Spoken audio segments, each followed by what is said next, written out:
Well, hey everybody, Andy Kvernen here with another Cornerstone Connection Daily Devotional. Do you ever experience regret? I think a lot of us do, and in fact, a lot of what I end up interacting with when people come to talk or visit or they're struggling in a pastoral context is regret. Like, I did something and I wish I wouldn't have, and now I'm experiencing the aftermath of it, and we regret what happened.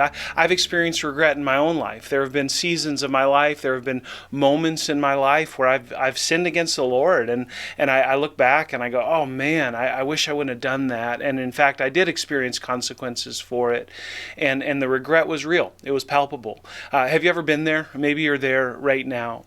Here with the nation of Israel, there's this season of their lives, about 70 years, and particularly the nation of Judah, who's a part of the southern kingdom of Israel after they split, certainly Israelites.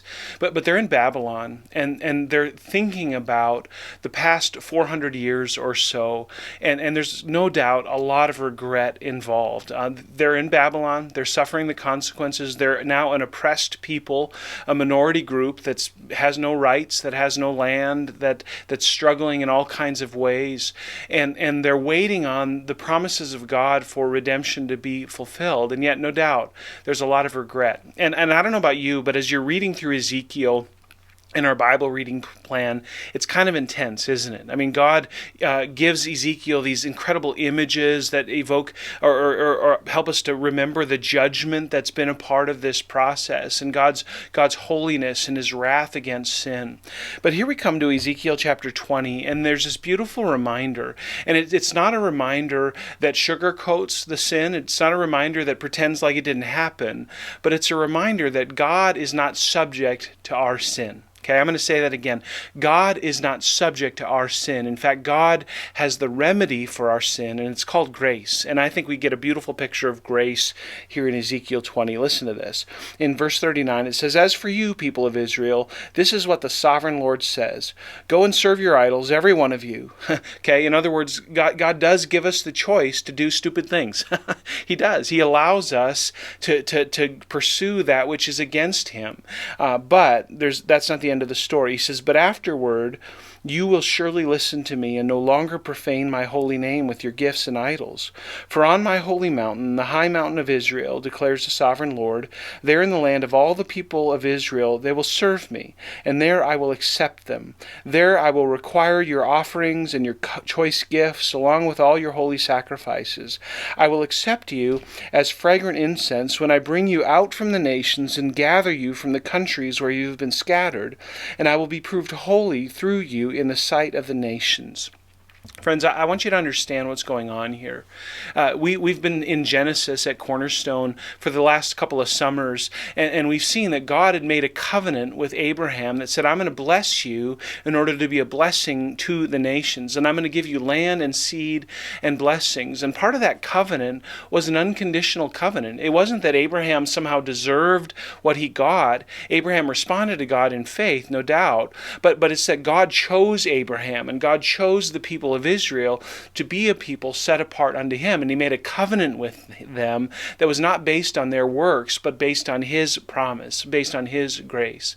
And so, friends, what's happening here is God is reflecting on that covenant. God is saying, look, I'm honoring the covenant that I made with you, not because of you. You guys did all kinds of crazy things. You did all kinds of rebellious things.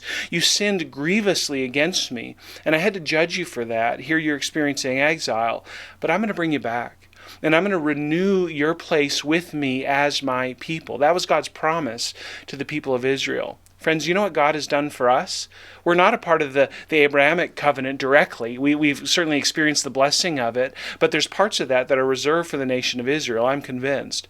But, friends, we are part of the new covenant. We are part of God's renewed covenant with His people, now the church, and we are invited into this new covenant reality that also, like the covenant of Abraham, is not based on our works, not based on who we are or anything we bring to the table, but all based on Him, all based on His grace. And so the promise that Israel had in these moments of grief and suffering under the consequences of their sin, these moments of regret, the promise that they had to look forward to being a renewed people under God, that's the promise that we have. Friends, for those of us who are under the new covenant, those of us who put our faith and trust in Jesus and been forgiven, here's our promise, Romans 8:1. Therefore now there is no condemnation for those who are in Christ Jesus. Remember that, friends. If you're experiencing regret today, if you're thinking about your sin and the weight of that is pressing in on you, let that drive you to this. Let that drive you to the knowledge of your salvation. Let that drive you to the knowledge of a God whose grace is enough for you today.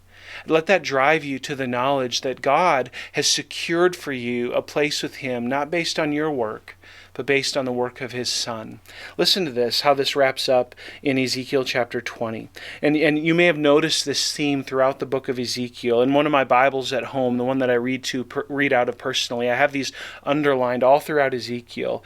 It says in verse 42, "Then you will know that I am the Lord. When I bring you into the land of Israel, then you will know that I am the Lord." Whether it's judgment or whether it's restoration, God's goal is that His people would know that He is the Lord. Friends, what's God bringing you through today? How are you experiencing the regret of your sin, but also the wonder of grace? How is God reminding you, even right now, hey, what you did, that's why I sent my Son. What you did, that's why Jesus shed His blood for you. And guess what? That's covered. You can give that to me too. Romans 8:1, "Therefore now there is no condemnation for those who are in Christ Jesus." Friends, rest in the Lord today. Rest in the covenant that you're in now because of Jesus, and give God the glory. Then you will know that He's the Lord. Worship Him today. That's what He wants. That's the right response to grace. God bless you, friends. Have a great day. And remember to keep praying for those on your Frank list, and let's keep this conversation going. What does it look like for us to represent Jesus to a dying world? See you soon.